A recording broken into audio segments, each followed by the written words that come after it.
ಇಲ್ಲ ಅವರು.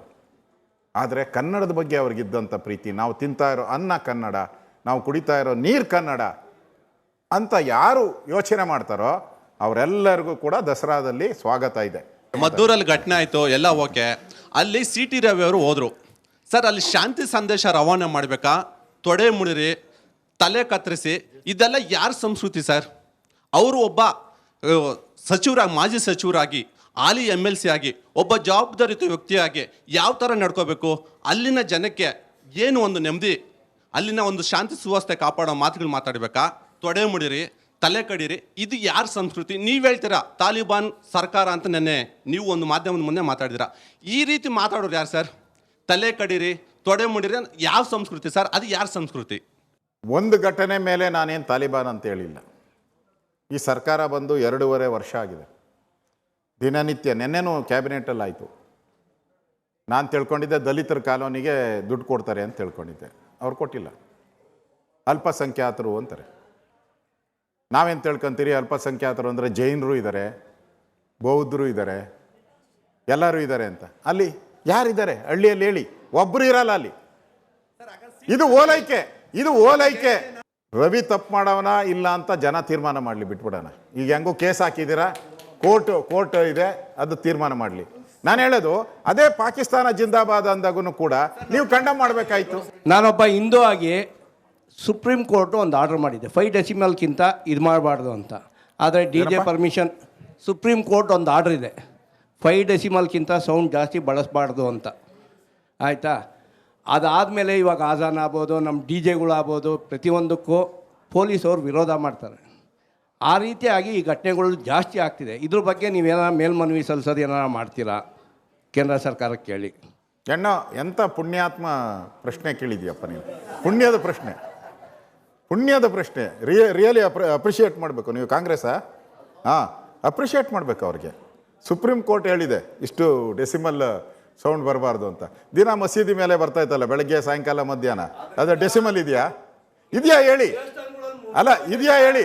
ದೇವಸ್ಥಾನದಲ್ಲಿ ಯಾವತ್ತೋ ಒಂದು ಗಣೇಶನ ಹಬ್ಬ ವರ್ಷಕ್ಕೆ ಒಂದೇ ಸರಿ ನಡೆಯೋದು. ಗಣೇಶನ ಹಬ್ಬ ಒಂದು 4 ದಿನದಿಂದ ಒಂದು ಏನೋ ಜಾತ್ರೆ ಹೋಯ್ತು, ಉರುಸೋ ಏನೋ ಹೋಗ್ತಿರೋದು.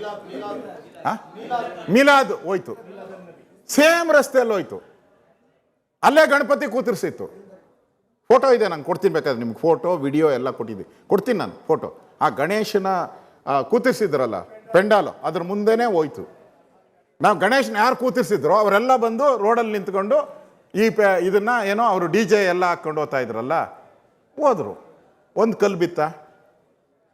ಒಂದೇನ ವಿರುದ್ಧವಾಗಿ ಘೋಷಣೆ ಕೂಗಿದ್ರ? ಅವತ್ತೇನಾದರೂ ಕೂಗಿದ್ರೆ ನೀವು ಕಲ್ಲು ಹೊಡಿಬೇಕಾಯ್ತು. ಅವತ್ತೇನು ಕಲ್ಲು ಹೊಡಿಲಿಲ್ಲ ಯಾರು ಹಿಂದೂಗಳು? ಇದು ತಪ್ಪೋ ಸರಿನೋ? ನಾನು ಅವ್ರಿಗೆ ಬಿಡ್ತೀನಿ ಹೇಳಕ್ಕೆ. ಒಂದು 2 ನಿಮಿಷ 3 ನಿಮಿಷ ಮಾತ್ರ ಇರುತ್ತೆ. ಅದು ಪ್ರಾರ್ಥನೆ, ಎಲ್ಲರಿಗೂ ಒಂದು ಸುಖವಾಗಿ ಸಿಕ್ಕೋ ಥರ. ಅದು ಎಲ್ಲರೂ ದೊಡ್ಡದಕ್ಕಿಂತ ದೇವ್ರು ದೊಡ್ಡವನಂತ ಹೇಳೋದು ಮಾತ್ರ ಅದರಲ್ಲಿ ಇರೋದು. ಇದು ಬೇರೆ ಏನಿಲ್ಲ ಅದರಲ್ಲಿ. ಅದಕ್ಕೆ ಯಾಕೆ ನೀವು ಇದಕ್ಕೆ ಬಗ್ಗೆ ಎಲ್ಲ ಮಾತಾಡ್ತಾ ಇದ್ದೀರ? ನಾವು ಪಾಕಿಸ್ತಾನಿಗೆ ನಾವು ವಿರೋಧಿಸ್ತೀವಿ. ಯಾವಾಗ ನಮ್ಮ ಭಾರತದ ಮೇಲೆ ಯಾರಾದರೂ ಹಿಂದೂ ಆಗಲಿ ಮುಸ್ಲಿಂ ಆಗಲಿ ಅವ್ರ ಕಣ್ಣ ಮೇಲೆ ಒಬ್ಬ ಕಣ್ಣು ಹಾಕಿದ್ರೆ ಅವ್ನ ಕಣ್ಣು ಕಿತ್ಕೊಳ್ಳೋ ಶಕ್ತಿ ನಾವು ಮಡಗ್ತೀವಿ. ಮುಸಲ್ಮಾನರಲ್ಲಿ ಎಲ್ಲ ಕೆಟ್ಟವರು ಅಂತ ಯಾರೂ ಹೇಳಲ್ಲ, ಒಳ್ಳೆಯವರು ಇದ್ದಾರೆ. ನನಗೂ ಭಾಳಷ್ಟು ಸ್ನೇಹಿತರಿದ್ದಾರೆ. ಇಲ್ಲಿ ಮದ್ದೂರಲ್ಲಿ ಗಲಾಟೆ ಆಯಿತು. ಅವ್ರು ಹೇಳಿದ್ರು ನೀವು ಹೋಗ್ಬಿಟ್ರಿ, ಪ್ರತಿಭಟನೆ ಮಾಡಿಬಿಟ್ರಿ ಅಂತ. ನಾನು ಕೇಳ್ತೀನಿ ಮುಸಲ್ಮಾನರಿಗೆ. ಮುಸಲ್ಮಾನ್ ಅಧ್ಯಕ್ಷ ಹೇಳಿದ್ದಾನೆ ತಪ್ಪಾಯಿತು, ಅದೆಲ್ಲ ಆಯಿತು. ನೀವೊಂದು 1000 ಜನ ಹೋಗಿ ಅಲ್ಲಿ ನಿಂತ್ಕೊಂಡು ಇದು ತಪ್ಪು ಅಂತ ಹೇಳಿದರೆ ದಟ್ ಈಸ್ ಕರೆಕ್ಟ್. ಈಗ ಇಲ್ಲಿವರೆಗೂ ಸಹ ಬಿಜೆಪಿಯವರು ಒಂದು ಹಿಜಾಬು, ಹಲಾಲು, ಧರ್ಮ, ಜಾತಿ, ದೇವರು, ದಿಂಡ್ರು ಹೀಗೆ ರಾಜಕಾರಣ ಮಾಡ್ಕೊಂಡು ಬಂದ್ಬಿಟ್ರು. ಈಗ ಜನ ಒಂದು ಪ್ರಶ್ನೆ ಕೇಳ್ತಿದ್ದಾರೆ. ಬಿಜೆಪಿಯವರು ಎಲ್ಲೋ ಒಂದು ಕಡೆ ಒಂದು ಟ್ರೆಂಡ್ ಸೆಟ್ ಮಾಡ್ಕೊಂಡ್ಬಿಟ್ಟಿದ್ದಾರೆ. ಸೀಸನ್ಗೊಂದು ದೇವ್ರನ್ನ ತರ್ತಾರೆ, ರಾಮನ್ ತರ್ತಾರೆ, ಪ್ರತಿಷ್ಠಾಪನೆ ಮಾಡ್ತಾರೆ, ಎಲೆಕ್ಷನ್ ಮುಗೀತದೆ. ನೆಕ್ಸ್ಟ್ ಗಣೇಶ ಈಗಂತೂ ವಿಸರ್ಜನೆ ಆಗಿ ಹೋಗ್ತಾ ಇದ್ದಾನೆ, ಮತ್ತೀಗ ದಸರಾ ತಗೊಂಡು ಬರ್ತಾ ಇದ್ದಾರೆ. ಸೊ ಅವರಿಗೂ ಒಂದು ಕುತೂಹಲ ಸರ್, ನೆಕ್ಸ್ಟ್ ಸೀಸನ್ಗೆ ಯಾವ ದೇವ್ರನ್ನ ತಂದು ರಾಜಕಾರಣ ಮಾಡ್ತೀರಾ? ಮತ್ತೆ ಅಭಿವೃದ್ಧಿ ಮೇಲೆ ನೀವು ಯಾವತ್ತೂ ರಾಜಕಾರಣನೇ ಮಾಡಲ್ವಾ ಅನ್ನೋದು. ಅವ್ರು ಕೇಳಿದ್ರು ಪ್ರಶ್ನೆ, ಭಾಳ ನೀಟಾಗಿ ಕೇಳಿದ್ದಾರೆ ಪ್ರಶ್ನೆನ. ಒಂದ್ಸರಿ ರಾಮ, ಒಂದ್ಸರಿ ಕೃಷ್ಣ, ಗಣಪತಿ ಎಲ್ಲ ತರ್ತೀರ ಅಂತ, ನೀವು ಅದನ್ನು ಉಪಯೋಗ ಮಾಡ್ಕೊಂತೀರಿ ಅಂತ. ನೀವು ಅದನ್ನು ಯಾಕೆ ಕೊಡ್ತೀರ ನಮಗೆ ವೆಪನ್ ಆಗಿ? ನೀವು ಕೊಟ್ಟರೆ ತಾನೇ ನಾವು ಮಾಡೋದು. ಕೊಡಬೇಡಿ ಯಾಕೆ ಕೊಡ್ತೀರಾ ವೆಪನ್ನು? ಅಶೋಕ್ ಸರ್ ಕಡೆ ರಿಯಾಕ್ಷನ್.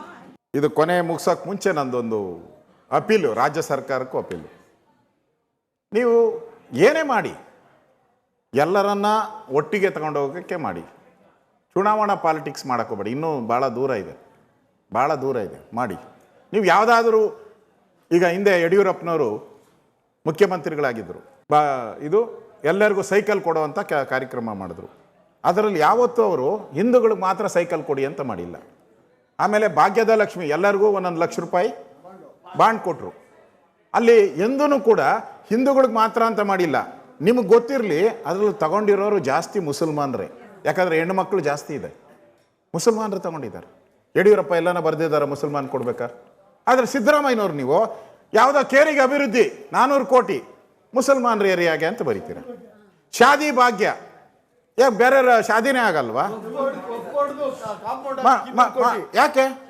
ಇದರಿಂದನೇ ನಾನು ಹೇಳೋದು, ಇದರಿಂದ ಈ ರಾಜ್ಯದಲ್ಲಿ ಈ ಕಾಂಗ್ರೆಸ್ ಸರ್ಕಾರ ಬಂದ ಮೇಲೆ ತಾರತಮ್ಯ ಆಗ್ತಾ ಇದೆ. ಹಿಂದೂಗಳನ್ನು ದಮನ ಮಾಡ್ತಾ ಇದ್ದೀರಾ, ಹಿಂದೂಗಳನ್ನು 2ನೇ ದರ್ಜೆಯ ಒಂದು ನಾಗರಿಕರಾಗಿ ನೋಡ್ತಾ ಇದ್ದೀರಾ. ಇದು ಆಗಬಾರ್ದು ಅನ್ನೋದಕ್ಕೋಸ್ಕರ ನಾವು ಈ ಎಲ್ಲ ಹೋರಾಟಗಳನ್ನು ಮಾಡ್ತಾ ಇರೋದು. ಹಿಂದೂಗಳ ರಕ್ಷಣೆ ಆಗಬೇಕು, ಅವರು ಈ ಸಮಾಜದಲ್ಲಿ ತಲೆ ಎತ್ತಿ ಬಾಳಬೇಕು. ಭಾರತ ದೇಶದಲ್ಲಿ ಅವರು ಕೂಡ ಬಹುಸಂಖ್ಯಾತರನ್ನು ತುಳಿಯುವಂಥ ಕೆಲಸ ಯಾರೇ ಮಾಡಿದ್ರು ನಾವು ಸುಮ್ಮನೆ ಬಿಡಲ್ಲ ಅನ್ನೋ ಒಂದು ಸಂದೇಶವನ್ನು ಕೊಡೋಕ್ಕೋಸ್ಕರ ನಾವು ಯಾತ್ರೆಯನ್ನು ಮಾಡಿದ್ದೀವಿ. ಧರ್ಮಸ್ಥಳದಿಂದ ದಸರಾವರೆಗೂ ಅನೇಕ ವಿಚಾರಗಳಿಗೆ ಪ್ರಶ್ನೆ ನೀವು ಕೇಳಿದ್ರಿ, ಅವರು ಉತ್ತರ ಕೊಟ್ಟರು. ನಿಮ್ಮ ಸಮಯಕ್ಕಾಗಿ ಹಾಗೆ ಉತ್ತರಕ್ಕಾಗಿ ಧನ್ಯವಾದ ಅಶೋಕ್ ಸರ್. ಇದಾಗಿತ್ತು ಇವತ್ತಿನ ಮಹಾಭಾರತ ಚರ್ಚಾ ಕಾರ್ಯಕ್ರಮ. ನೋಡ್ತಾ ಇರಿ ರಿಪಬ್ಲಿಕ್ ಕನ್ನಡ. ಹಿಂದೂಗಳಿಗೆ ಮಾತ್ರ ಅಂತ ಮಾಡಿಲ್ಲ, ನಿಮಗೆ ಗೊತ್ತಿರಲಿ, ಅದರಲ್ಲಿ ತಗೊಂಡಿರೋರು ಜಾಸ್ತಿ ಮುಸಲ್ಮಾನರೇ. ಯಾಕಂದರೆ ಹೆಣ್ಣು ಮಕ್ಕಳು ಜಾಸ್ತಿ ಇದೆ, ಮುಸಲ್ಮಾನರು ತಗೊಂಡಿದ್ದಾರೆ. ಯಡಿಯೂರಪ್ಪ ಎಲ್ಲನ ಬರೆದಿದ್ದಾರೆ ಮುಸಲ್ಮಾನ್ ಕೊಡ್ಬೇಕಾ? ಆದರೆ ಸಿದ್ದರಾಮಯ್ಯನವ್ರು ನೀವು ಯಾವುದೋ ಕೇರಿಗೆ ಅಭಿವೃದ್ಧಿ 400 ಕೋಟಿ ಮುಸಲ್ಮಾನರ ಏರಿಯಾಗೆ ಅಂತ ಬರೀತೀರ. ಶಾದಿ ಭಾಗ್ಯ ಬೇರೆ ಶಾದಿನೇ ಆಗಲ್ವಾ? ಯಾಕೆ? ಇದರಿಂದನೇ ನಾನು ಹೇಳೋದು, ಇದರಿಂದ ಈ ರಾಜ್ಯದಲ್ಲಿ ಈ ಕಾಂಗ್ರೆಸ್ ಸರ್ಕಾರ ಬಂದ ಮೇಲೆ ತಾರತಮ್ಯ ಆಗ್ತಾ ಇದೆ. ಹಿಂದೂಗಳನ್ನು ದಮನ ಮಾಡ್ತಾ ಇದ್ದೀರಾ, ಹಿಂದೂಗಳನ್ನು 2ನೇ ದರ್ಜೆಯ ಒಂದು ನಾಗರಿಕರಾಗಿ ನೋಡ್ತಾ ಇದ್ದೀರಾ. ಇದು ಆಗಬಾರ್ದು ಅನ್ನೋದಕ್ಕೋಸ್ಕರ ನಾವು ಈ ಎಲ್ಲ ಹೋರಾಟಗಳನ್ನು ಮಾಡ್ತಾ ಇರೋದು. ಹಿಂದೂಗಳ ರಕ್ಷಣೆ ಆಗಬೇಕು, ಅವರು ಈ ಸಮಾಜದಲ್ಲಿ ತಲೆ ಎತ್ತಿ ಬಾಳಬೇಕು. ಭಾರತ ದೇಶದಲ್ಲಿ ಅವರು ಕೂಡ ಬಹುಸಂಖ್ಯಾತರನ್ನು ತುಳಿಯುವಂಥ ಕೆಲಸ ಯಾರೇ ಮಾಡಿದ್ರು ನಾವು ಸುಮ್ಮನೆ ಬಿಡಲ್ಲ ಅನ್ನೋ ಒಂದು ಸಂದೇಶವನ್ನು ಕೊಡೋಕ್ಕೋಸ್ಕರ ನಾವು ಯಾತ್ರೆಯನ್ನು ಮಾಡಿದ್ದೀವಿ. ಧರ್ಮಸ್ಥಳದಿಂದ ದಸರಾವರೆಗೂ ಅನೇಕ ವಿಚಾರಗಳಿಗೆ ಪ್ರಶ್ನೆ ನೀವು ಕೇಳಿದ್ರಿ, ಅವರು ಉತ್ತರ ಕೊಟ್ಟರು. ನಿಮ್ಮ ಸಮಯಕ್ಕಾಗಿ ಹಾಗೆ ಉತ್ತರಕ್ಕಾಗಿ ಧನ್ಯವಾದ ಅಶೋಕ್ ಸರ್. ಇದಾಗಿತ್ತು ಇವತ್ತಿನ ಮಹಾಭಾರತ ಚರ್ಚಾ ಕಾರ್ಯಕ್ರಮ. ನೋಡ್ತಾ ಇರಿ